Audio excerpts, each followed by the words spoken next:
We believe so strongly that your family has a unique family identity that we're going to dedicate the next 3 episodes to talking about how you can find your unique family identity, be a rebel family by not conforming to the way everybody else is doing family these days. I am so excited. All of this is in celebration of the launch of Graham's book, Rebel, coming out on September 3rd.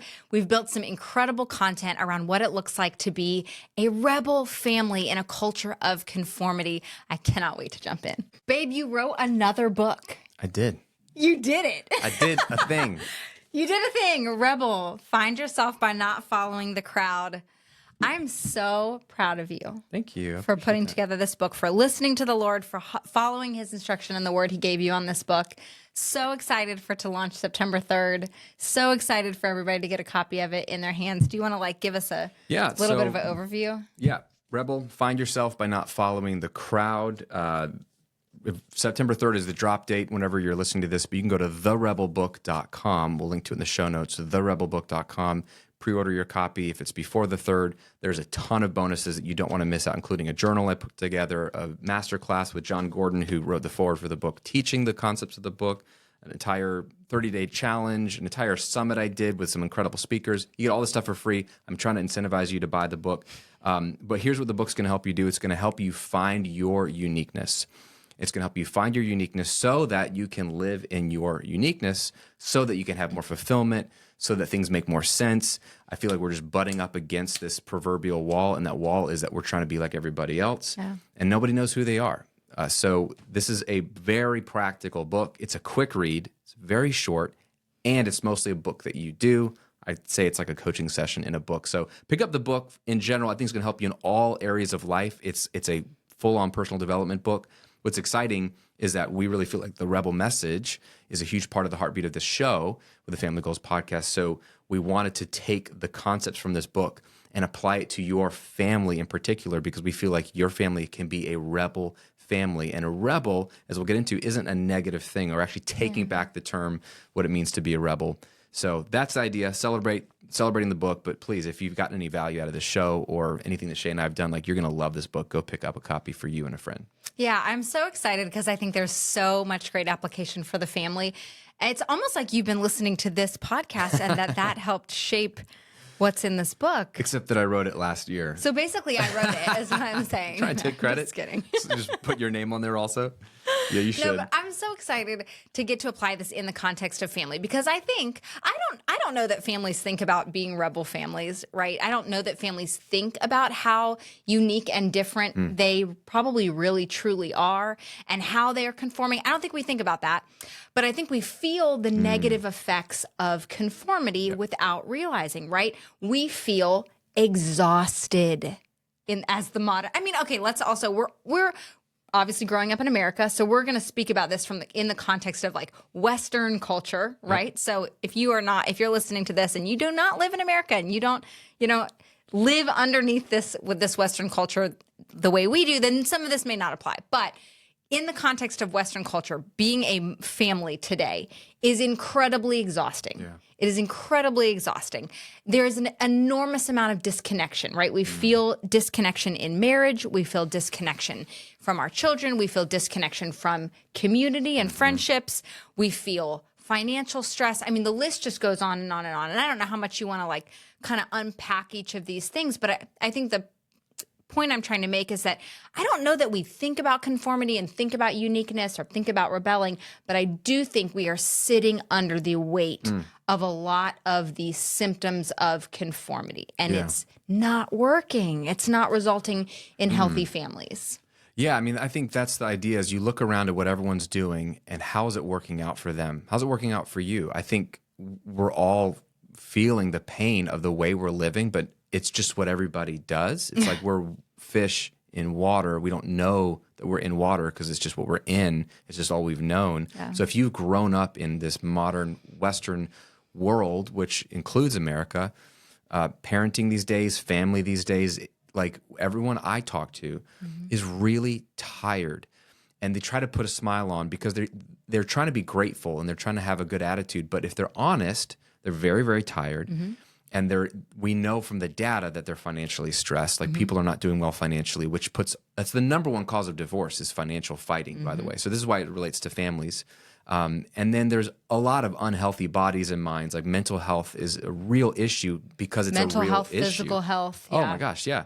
And then disconnection is just kind of the norm now. I think if you saw a family that actually sat together at a dinner table where they knew what was going on in each other's days, like the kids know what the parents were doing at work, and the Go parents to any know. restaurant where you see a family together. Most likely, there will be kids on screens, or their the teens adults. on Like phones. we were just at dinner. Yeah. We were just at dinner Wednesday night, Breaks and I my was heart. watching this one family, a mom and dad and a teenage daughter, just the three of them, and they're not talking to each other. This is a classic. You've seen this, but I was watching the dad because he had the menu.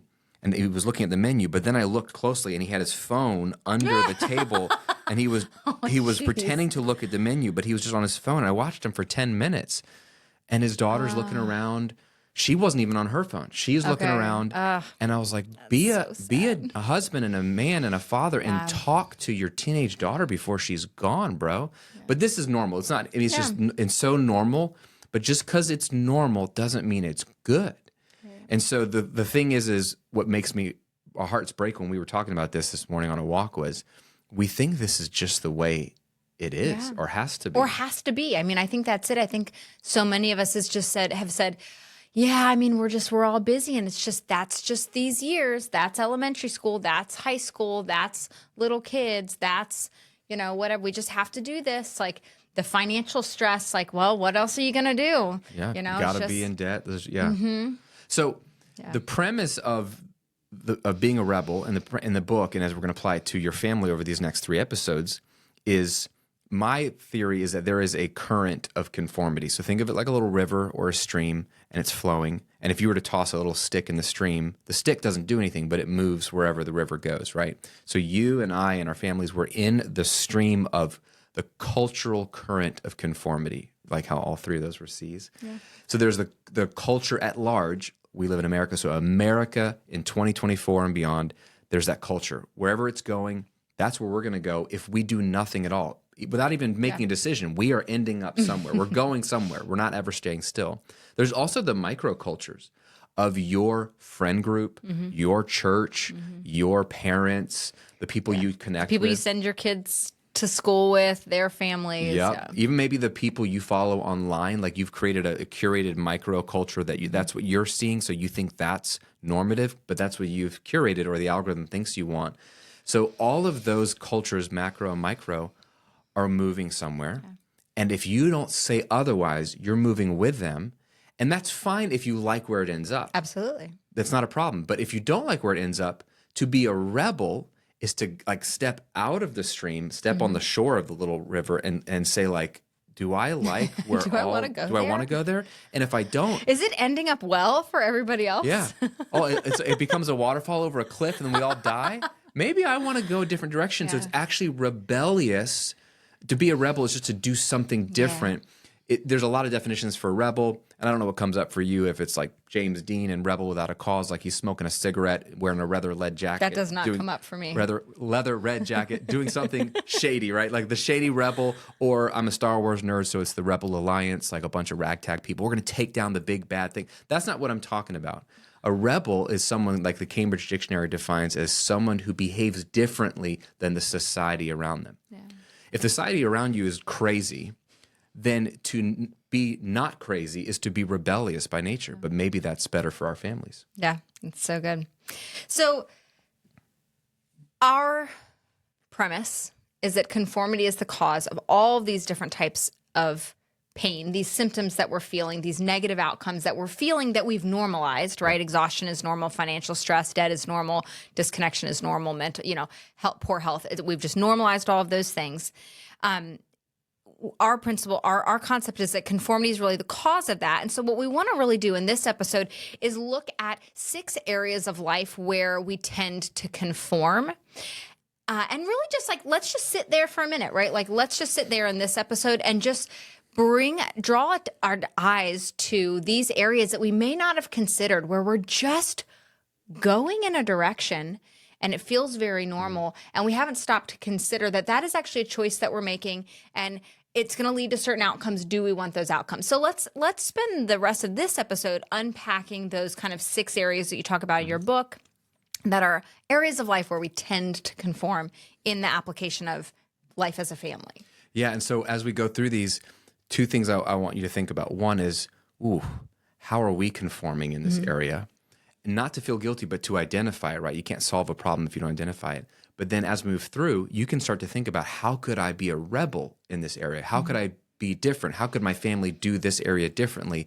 In the next 2 episodes, we're going to talk about really some of the benefits of being a rebel and how powerful this can be for your family, all the way up through actually how to do this and form your family's identity. Like, you're going to even be able to create like an identity statement type thing. We're going to walk you through the how, but you can begin to start. You're going to have some intuition around this for you and your family as we go through. The way that I look at this part of it is you're kind of like just groping around for the key that could be the key that unlocks the door to freedom for your family. So as you're listening, just be curious, like maybe 1 or 2 of these things is going to be the key to getting your family unstuck, to breaking habits of the habits of these problems that we've already identified. So 2 of these might be the key for your family. So just listen with that in mind. Any one of these could be the key that unlocks the door that leads your family into freedom and operating. So good. I'm glad you said that, because you might be crushing it in a good way in 4 of these areas. Yeah. So look for the 1 or 2 that you're like,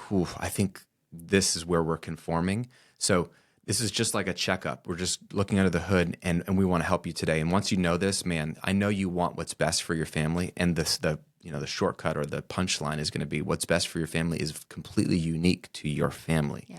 We can't even tell you how to be a rebel family in terms of what that looks like. We can show you the process to discover that for yourself. Yes. That's the beauty, is it's really your family gets to decide. Yeah, that's great. Okay, so the first area, work. Pretty straightforward, but you want to unpack that a little bit? Yeah, so, right, we spend so many hours of our weeks working, whether it's a job, you have a business, or you work in the home taking care of your kids. Like, the contribution, air quotes, that you're doing out there, this is a huge part of our life. And if you look at, okay, well, how is work going for, let's just say, modern American? Like, the stats are pretty staggering how many people are unsatisfied in their work. I think 69 to 70% of Americans say they don't like what they do for a living. Yeah. That means 3 out of every 4 people you bump into hate what they do for a living, which is really sad. Yeah. So not only do we not like it, but we do too much ironically, of it. We do too much of it. We overwork. And there's a lot of reasons why we might overwork, as we'll unpack it. There's financial pressures.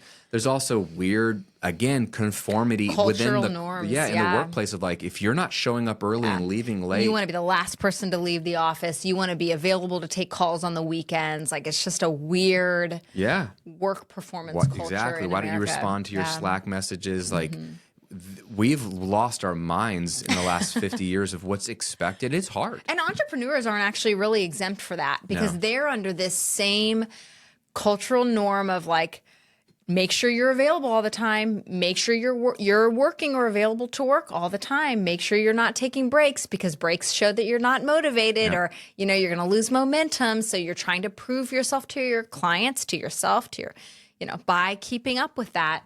Always working, overworking. Yeah, so it's like to be like everyone else with your work is to not like what you do for the most part and assume that's just the way it's got to be, and to work more than you really would like to.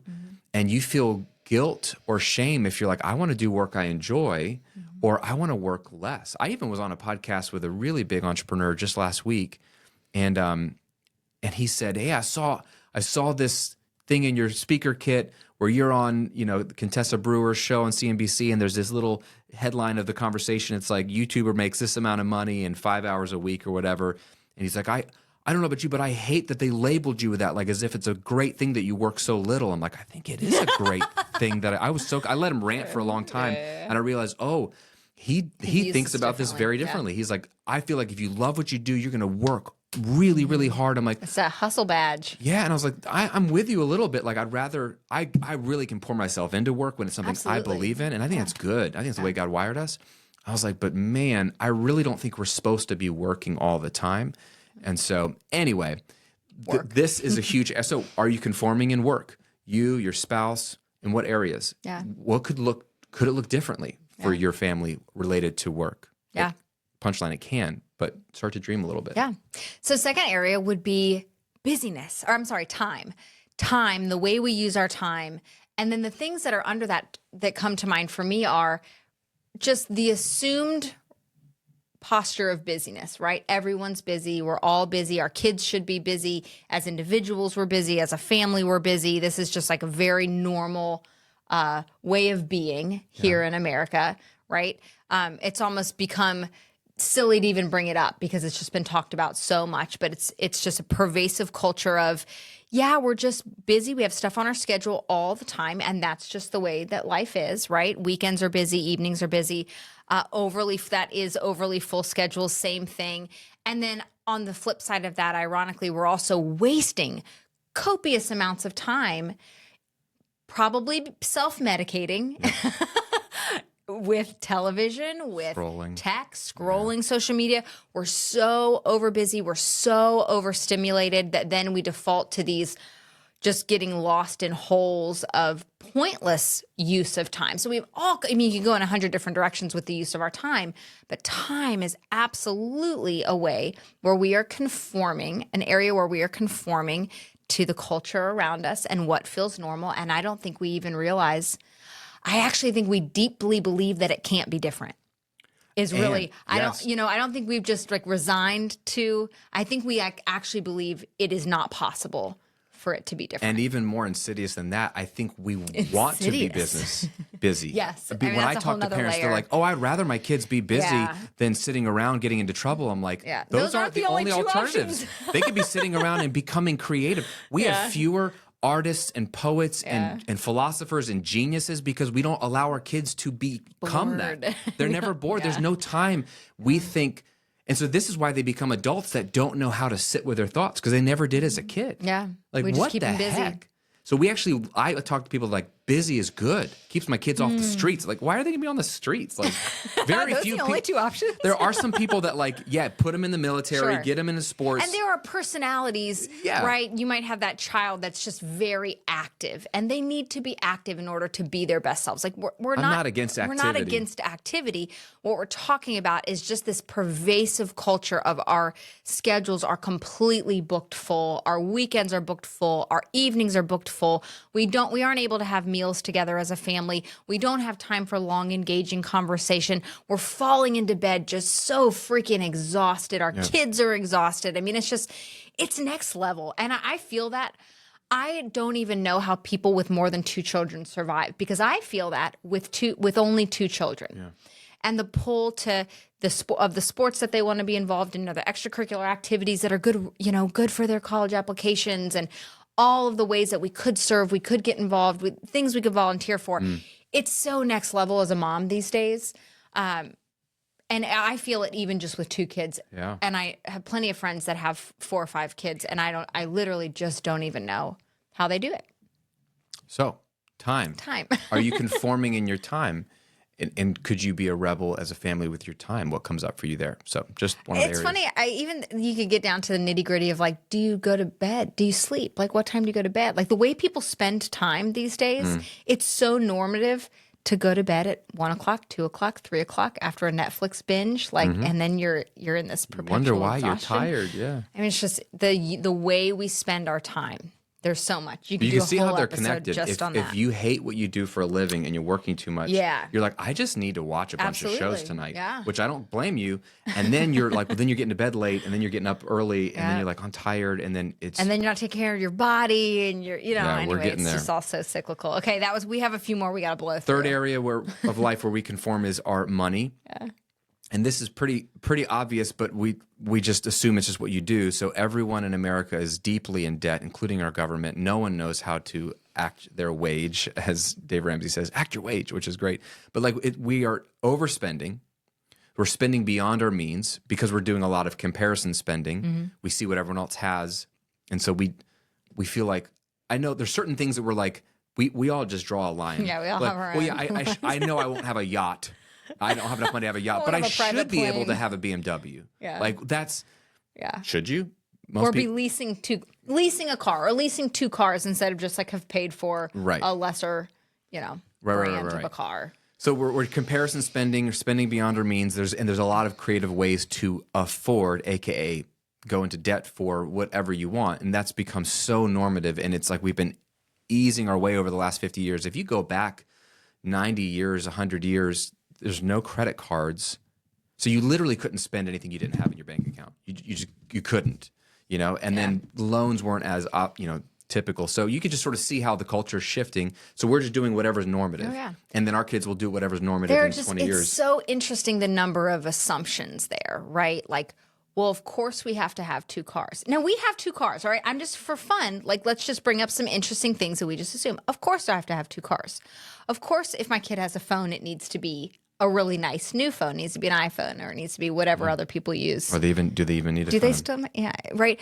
When the question should be like, do they even need a phone? And then if they need a phone, like, does it have to be the latest and greatest? We assume we need, Netflix and Peacock and all these different subscriptions. We assume, well, of course I need to have, this in my house. Of course I need a house this size. There's just, if you really unpack it, there's so many things we're not even willing to. And this always comes up when we sit down with people to budget.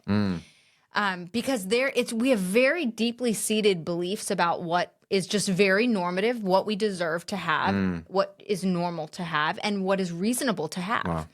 So we're not here to judge any of those particular decisions, right? Because every family is different and has different means and has different, just cares about spending in different areas. It really isn't about what we think about. It's not about what you're spending your money on. But it's just so interesting when you really challenge yourself on what are my assumptions around what we have to have, what's going to make me happy, what's normative, what our kids have to have. I mean, there's a lot there. Yeah. So again, what would it look like to be a rebel family when it relates to your money? There's a lot of things that could come up. It could be, we're not going to live with debt. We're going to, always be able to save a ton of money. Like it's rebellious to have financial margin these days. To not be stressed about money is like very rare.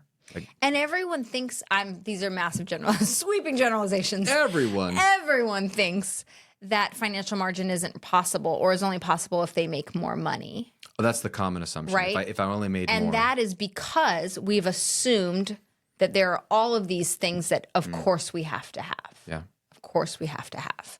Which is just interesting if you can just get honest with yourself about, or with your spouse as you're working on things like a budget, or, having this conversation about financial margin and where you could create financial margin. You really have to be willing to say, do we really need that? Does it have to be that way? Or is that just what we have? That's what everyone else is doing. Yeah. And so we don't even question it.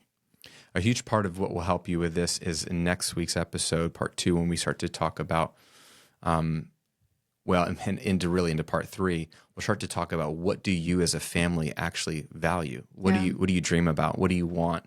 And that sort of fun, positive exercise of working towards what do we want will inform, then how do we resource ourselves to get what we want? Absolutely. So if we care about traveling the world, then I'm going to care less about how many subscriptions I have or streaming services, or if we have 2 cars versus 1. I want to shuffle that money to this thing. So really, you want to come from a place of what do you actually want more than the things you're spending your money on. Yeah. I was just thinking about how we're coming up against this with Chloe will turn 16. And there's such an assumption among her peer group that you have to have a car. You're going to have to get a car when you turn 16. I'm like, really? Or is that just that's the microculture that she's growing up in? And how do we feel about rebelling against that? Anyway. She's going to ride a scooter. No, we're just making her save up for her own car. Oh, yeah, we're not buying her a car. Next area is relationships. So, man, why don't you, I love what you wrote down here. Yeah, I mean, what do we see as it relates to, what do we see to be normative in relationships? We talked about disconnection. So you see that in marriages.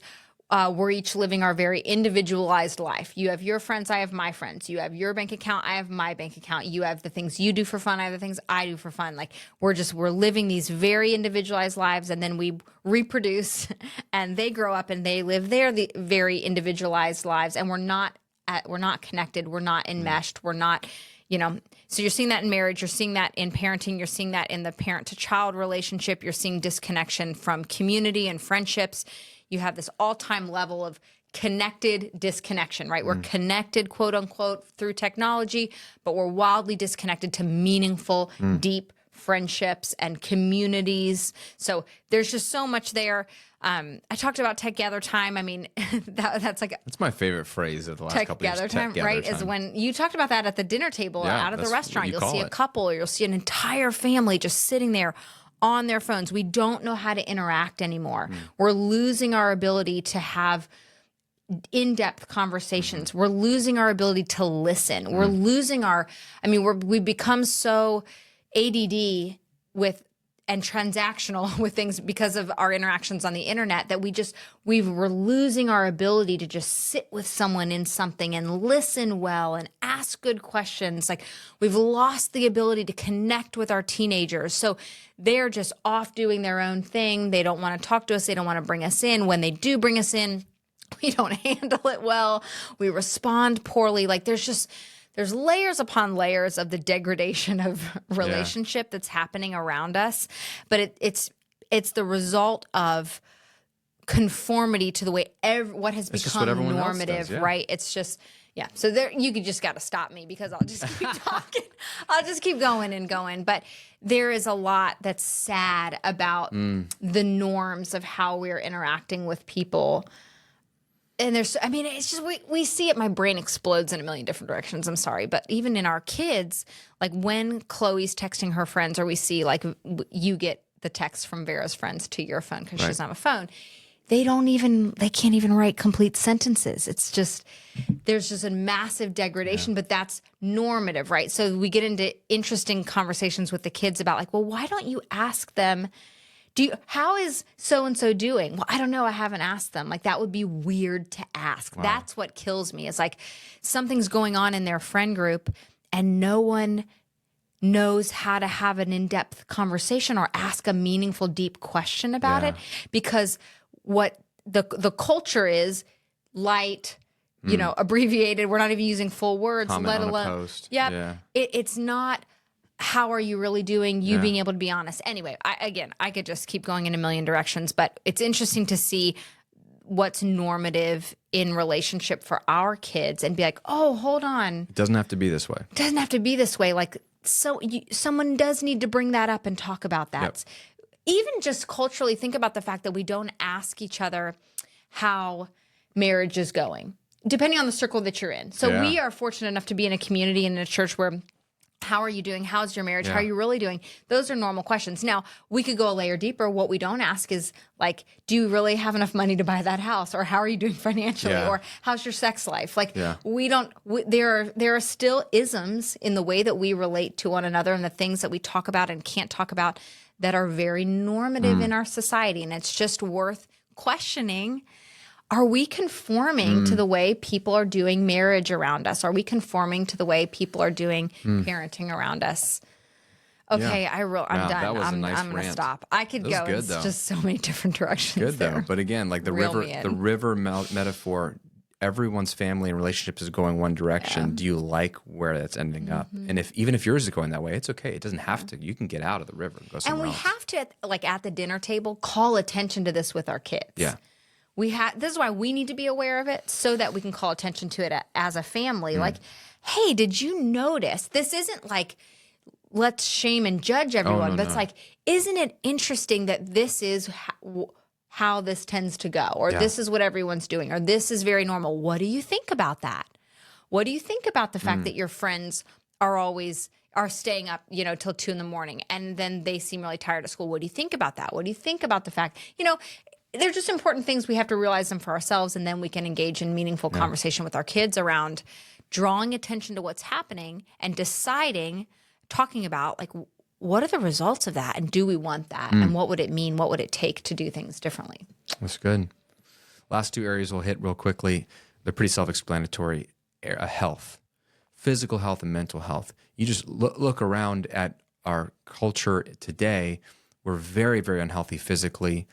That's normative. It's so awkward to me now how many people are unhealthy physically, that we can no longer point the finger and say those unhealthy people there, because then we'd have to point the finger at ourselves because we're the unhealthy as well, like as a culture. So no one really wants to point the finger and say that obesity is a problem, or say that, you know, diabetes is a problem. A lot of these, the preventable kind of things are a problem, because it would be offensive because so many people struggle with it. So now we don't even call it out. We're just like, well, this is normal, you know, these unhealthy things. And same thing with mental health. Mental health is now starting to be talked about, which is great. And so I feel like maybe there's a shift to some people are rebelling and saying it's okay, we need to talk about these things. But it's almost in a weird way, we're more people talking about mental health and more people are self-diagnosing. Well, I have this and I have this, and so it almost becomes a crutch too. So I don't have the right to speak into all the areas because I don't know what's going on in everybody's body or mind. But we just know as a culture we're getting unhealthier physically and mentally, and that's the normal. That's where we're all going. Yeah. If we do what everyone else is doing, eating what everyone else is eating, putting into our brains, Sitting what at a everyone else is desk all day like everyone else is well, sitting and then at what a we desk. feed And our brains as well. Like you feed your body, feel your brain. What are we? All the crap we're ingesting. So to be a rebel family is to actually, what would health look like for us? Can we get on a health journey, physically and mentally? And what would we have to do, give up, and also sacrifice for to have that? Yeah, what would it take for us to not be eating so many meals on the go? What would it take for us to have time to go for a walk after dinner as a family? Like, what would it? But I think it starts with noticing that, man, the norm, if we don't really pay great. attention to it, culture is set up against you in a way. Yeah, for sure. At least in this country. Yeah. Last one, spirituality. Spirituality. Yeah. You want to talk a little bit about that? Yeah, my just thought here is I think, and I write about this a little bit in the book. This isn't the point of Rebel, but I think if you do any history, like there was the Enlightenment period, so like a couple hundred years ago, where people started to say, you know, let's leave God and spirituality out of it. What does God and spirituality have to do with our education system? You know, our work, like the politics. Like, let's just get God out of it. And okay, so it's an experiment. Let's see how that works. And so what we're living in right now in the last 200 years is a very small blip on the history of the world and humanity, where we've had thousands of years, if not tens of thousands of years, where humans have always had spirituality and the physical merging together. And we're the most unhealthy mentally than we've ever been as a culture. Like physically, like we have medicine and blankets. Like we were watching this guy. It's a great time to be alive in terms of what we have to take care of our bodies. Sure. I don't know if we use There's that well. There's a medicine for any ailment that you have. And the people died young because they had a lot of diseases that we cannot prevent. I get it. But mentally, we are losing our minds. And I think a lot of it is because we treat our body, it's because of the Enlightenment. We treat our bodies like we're just a physical being. We're a machine. Yeah. So if we're just physical, then use the logic, use rational thinking, and it's just a machine. What does the machine need? But I think we're finding out that we're not a physical being, and there's some potential spiritual component. We're a spiritual being having a physical experience, and so if you ignore the soul or the spiritual side, then there's going to be ignore the self. You ignore the true self, and so there's no wonder we're having problems. So I think conformity in the spirituality sector of life in the last 200 years looks like separate the two. I don't think that's working very well. You don't have to be a Christian for this discussion to make sense, but like you need to take advantage of the spiritual component of your life. Otherwise, it ain't going to work for you. Yeah. So that's just 6 areas of life that we conform, right? Our work, our time, our money, our relationships, our health, our spirituality. I know this episode focused primarily on kind of the problems associated with that, but again, if we view this as like any one of these could be the potential key to unlock more freedom, more joy, more fulfillment, more connection in your family. But obviously, it just takes getting honest first about, man, what are we doing that we've never even challenged? And maybe you resonate with some of the specifics we brought up, and maybe you don't. It's really not about that. It's just about getting you to question, why do we do this? Why do we assume that we have to XYZ, or that it's very normal to XYZ? And have we assessed those things to decide whether we want to do those things?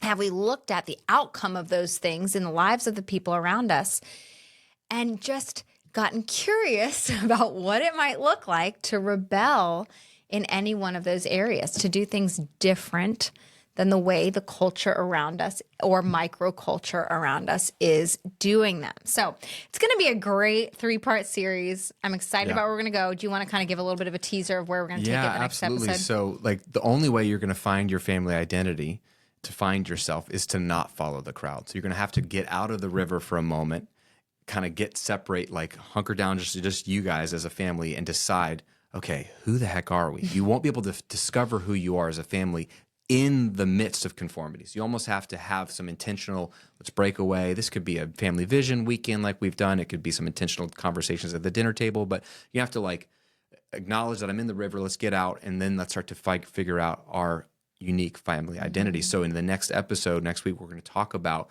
how you do that and the power of pressing into your uniqueness. So we'll dive into the power and sort of the premise there. And then in the following episode, we're going to walk through the actual practical steps. I have a 5-part framework in the book. We'll probably get through a couple of those parts to give you some actionable tools, things you can do as a family to start to uncover your own family identity. But then this is work you can do as an individual as well, which will inform some of the family identity, because your family is made up of unique identities, which makes it a cool, unique team. Yeah. So you want to leverage everyone's uniqueness around the table to make the family really, really strong. So it's going to be fun. And we'll do some of the work in the next 2 weeks. Yeah, I'll just leave you with one kind of a simple question that you can be asking yourself in the next week between now and when you're sitting on the edge of your seat waiting for our next episode to come out.